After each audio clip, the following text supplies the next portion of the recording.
ल मूर्ख तँ पहिला पनि छोरी माग्न आएको होस् उहाँबाट पनि छोरी माग्न आउनु भएको हो म तिमीहरूलाई एउटा गेम खेलाउँछु जसले जित्छ छोरी उसैको होइन त छोरी हुन्छ हुन्छ हुन्छ गेम चाहिँ के हो ए गेम यहाँ बाबुले चाहिँ सुकुटे सेरा बिचको स्विमिङ पुल मुनि मैले एउटा औँठी राखेको छु त्यो झिकेर ल्याउने मेरो मेरो अनि तँ मूर्खलाई चाहिँ गोठाटारको सोफा हबमा रहेको सोफा पछाडि मैले एउटा औँठी राखेको छु त्यो झिकेर ल्याउने ल 1 घण्टाभित्र औँठी जसले खोजेर ल्याउँछ छोरी उसैको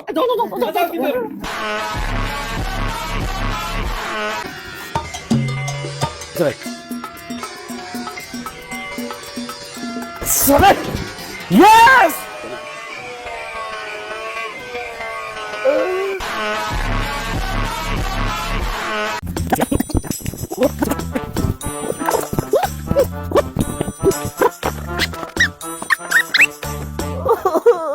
कहाँ पनि छ र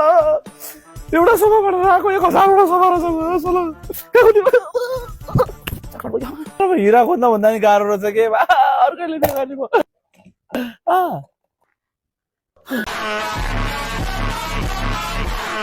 अरे औठी हेर छ तिमी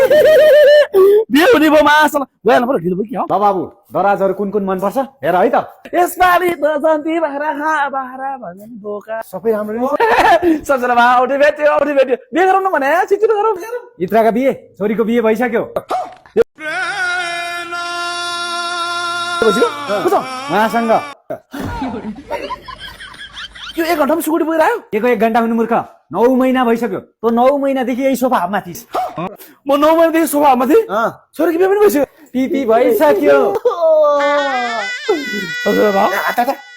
तपाईँले आफ्नो छोरीको बिहे अन्त्य गरेर दिए पनि उसको लागि मेरो मन परिवर्तन भएको छैन बुझ्नुभयो तेरो मन परिवर्तन भएको छैन होला तर मेरो छोरीको भुडी परिवर्तन भइसक्यो देखाइदेऊ त छोरी के नै भयो होला